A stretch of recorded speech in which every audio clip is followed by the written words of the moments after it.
Romeo Crennel to Gresh and Fourier to look back on that 0-3 season. Romeo, good afternoon. Thank you for making some time for us. How are you? Hey, I am doing good. There you Sounds go. like you guys are doing well also. Oh yeah, we just had some pizza dropped off too, Romeo. So I've been trying not to eat it so I can stay focused on this discussion we're about to have with you. Very preoccupied. All right. Well, don't let it occupy you too much. So, Romeo, I do want to start with, you win the championship in 0-1, you have the 0-2 season, then you come into 0-3. And as we started this look back in the journey, there was the change at safety. You had Rodney Harrison came in, Lauren Malloy ended up leaving. You had a young guy in Eugene Wilson who kind of jumped into the mix as well. And Romeo, from the defensive coordinator standpoint, I'm curious from you from the starting point, just about that whole change and maybe how you thought you were going to use those guys, and then all of a sudden it's, I've only got Rodney here, not Rodney to pair up with Lawyer. Can we kind of start there, how that went down as you saw it? Well, sure, we can start there, but I think before we get to that point, we have to look back because in 2001, we were a 500 team, we got hot, and then we were able to go to the Super Bowl and win that one. So we were feeling pretty good defensively about ourselves going into the 2002 season because we'd come up with what we thought were great defensive plans and schemes. But going into the 2002 season, we tried to use it all, and then it didn't really work the way we anticipated that it would work. And so we ended up that year in 9-7, I believe, and didn't make the playoffs. And so really then you're back to square one. It's let's win a game, and let's play them one at a time. And so that was the motto there. We narrowed down the defense and concentrated on the basics and fundamentals. And we thought, we knew we had some pretty good talent on the team. But then the Lawyer Malloy thing came up. And we knew that it was going on all through the off season and that nothing had been gotten done yet. But we were hoping and we felt like that it would get done because we're getting ready to play a game, and so it has to get done. And then it does not get done. And the Lawyer is no longer with the team. And so in the NFL, they don't postpone or cancel any games, So we had to do what we felt like that we needed to do to play. And so now we had to look at the personnel, and having Rodney was definitely a plus for us because of his experience and the way he went about the game. But after that first game without Lawyer, we go to Buffalo, as a matter of fact, and we lose that one with 31-0. 31-0. Yeah, and we felt like we needed to do something at the safety spot, and so then we looked at Gene Wilson, this corner that we had brought in, and we felt like that we needed to put him on the back end and use his ability there on the back end. And so after that first game, he moved to safety, and then things started gelling for us a little bit as he gained more experience, and he had that corner speed and that corner mentality, but he adapted to the safety position very well, and so that helped us tremendously from that point on. But it wasn't an easy transition, because the defense, those guys felt good about the unit, felt good about who was on the team. Lawyer was a captain at that point, and so I had to talk some of them off the ledge, so that we could line up and get settled in and try to get something done. So we're talking to Romeo Crennel, defensive coordinator, as we look back at that 2003 Super Bowl season. Romeo, it's, when we've been doing this every week and have so many different players. Rodney was on, Rosie was on, and just all the ups and downs, especially at the beginning of that season. Now, at this point in time, back in November 9th, it's a bye week. At that point in time, the team is 7-2. You've had 2 losses. At any point in time, at what point in time, or if it even occurred, did you guys think on the defensive side that it was the majority of the work would have to come from the defense? Like, the offense wasn't the high-flying, high-scoring offense that it's known for now. Back then, it tended to be a grind every now and then. I mean, there was a couple games where, it was like a 17-6 win, a 9-3 win over the Cleveland Browns. Did you guys recognize that the strength was going to be the defense? Well, not necessarily, but like I said, that playing one game at a time mentality, that's what we kind of focused on and tried to do, play them one at a time. And in the NFL, they really don't care what the score is. At the end of the game, is did you win or did you lose? And even though we were playing close games, we were winning. And so we kind of kept that in our back pocket, tried to emphasize you're winning, let's keep winning, let's do what it takes to win a game, and then let's see how far we can go. Romeo, as this defense evolved, at the start of the year, you lost critical players. Ted Johnson went down. Rosie Colvin goes down. Ted Washington goes down. You didn't even get to really get the defense settled in before people started getting hurt. How did you go about coaching around some of those early season injuries to keep this team going in the right direction on defense? Well, I think one of the things that helped tremendously when you start losing quality players like you just mentioned is we had some young guys that who were drafted, who were coming along, had some backup guys who were able to step in and get the work done. And so I think that the fact that we had a good nucleus of young guys, Eugene Wilson, and he was able to step in and get a lot done. Ty Warren was a first-round draft choice, and he was a good, solid player. Asante Samuel, he comes in and he becomes a really good player also. And so having those guys step up, I think made a big difference for us. And I mentioned some of those draft choices, but we had guys on defense like Bobby Hamilton. He is the salt of the earth. Anthony Pleasant, and all of those guys, they don't have all the accolades like a Richard Seymour or Willie Mack, all of those kind of guys, but they are solid players. They knew how to play the game. They knew what we needed to have done, and then they were able to get it done. And that made the unit a better unit, because as you talk about it, I think we had 3 shutouts that game. We reversed the Buffalo situation on the last game of the year. We went from 31-0 to 31-0 in our favor. So that was a good move there. But we shut out Miami in a game, we shut out Dallas in a game, and we had a good scoring defense. I think that at the end of that year, our scoring defense was first in the NFL. Less than 15 points a game. And so we were not glamorous, but we were steady. The guys know what their job was. They worked like hell at their job, and we were able to win the games. And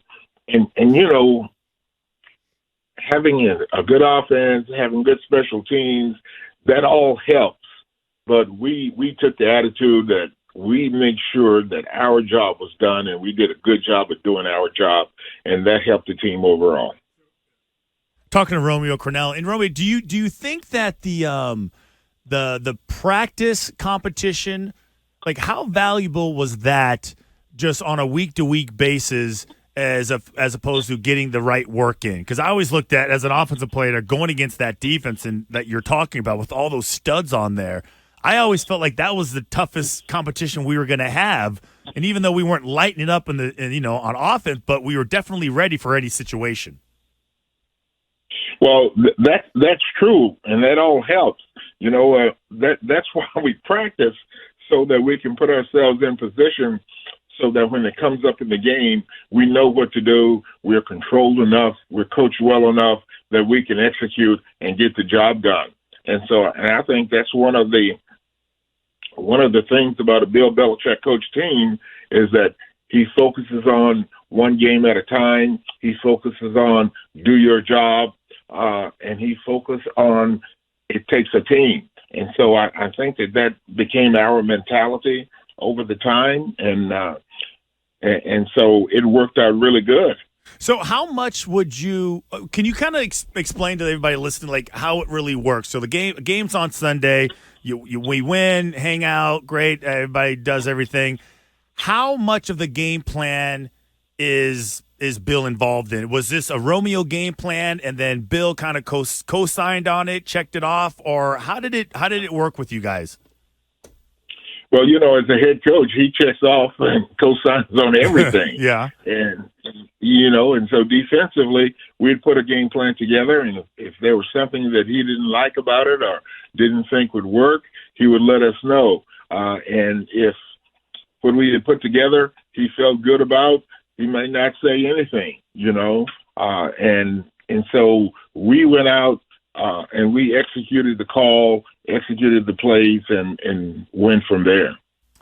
Romeo, as the season went on and you started to get players back like Ted Washington, like I know you mentioned Ty Warren, and even with Richard Seymour, you went slow with Seymour. Now it feels like with the rookies, it's like throw them in there. There were picks, there are high picks, go throw them in. You guys, it felt like kind of took your time in trying to nurture those high-end draft pick defensive linemen. What was the kind of the psychology behind going slow with, say, Richard Seymour and Ty Warren when you could?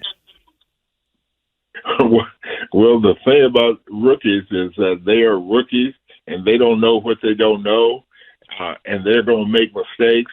And so we wanted to try to give them as much experience and coaching as we could before we threw them into the fire. I think in today's game, one difference, a big difference in my mind, is what some of the guys are getting paid. And the fact that there's a salary cap and you're not able to keep guys like we used to keep them. At one time when I got into the league, a guy would come to a team and he would expect to be on that team forever for his whole career. That's what he was kind of thinking about. But in today's game, they get that rookie contract, and then after the rookie contract, they are ready to get another contract, which generally will be a larger contract. And if they don't think that they can get it where they are more than willing to move somewhere else to get it. So you have to understand, kind of what you're dealing with from a personnel standpoint, and how they're doing. Because if they're starters, chances are you're going to try to keep them if you can. If you can't, then you move on from them. And they understand that as well, because all of these guys have agents who are versed in the business. And so they work with their agent as they work with the front office for contracts and things like that. And then if the contract doesn't work, then they move on. And so we as coaches have to be prepared for a guy moving on at any time. And when you think about Lawyer Malloy moving on before the first game, if you're not prepared, then you get embarrassed like we did, 31-0. So do you think it's harder to develop younger players now based on how limited the limited time that you have them and the overall, shortened practice opportunities? Well, I don't know that it's harder to develop them, all right? Because if you're willing to throw them in to the game situation, maybe before they're ready, that they're going to make mistakes, and then you have to be willing to live with those mistakes. And if the bulk of your talent is young rookies, and you're going with them, even though you won't say that you're rebuilding, but basically you're rebuilding, and you know that you got them for 3 or 4 years, and you need to find out what they can do. So I think that's why this game today, these young guys get thrown in, because the team has to find out what they can do, and you can't really go slow with them. You know, you can go slow if you have the ability on the team and you can win while you go slow. But if you're not winning and you're still trying to go slow, then these draft choices who are top-rated guys, they need to get in so that you know what you have going forward. And Romeo, I'm going to do the Lord's work for all of us here at WEEI by asking you one very important question. How much time did, Romeo, you have to spend in that Super Bowl getting ready for Jermaine Wiggins on the other side and what he presented in that Super Bowl for Carolina? Yeah, Jermaine, he's one of those slippery kind of guys. But going into the game, you know, if a team gets to the Super Bowl, they're a good football team. They got good personnel.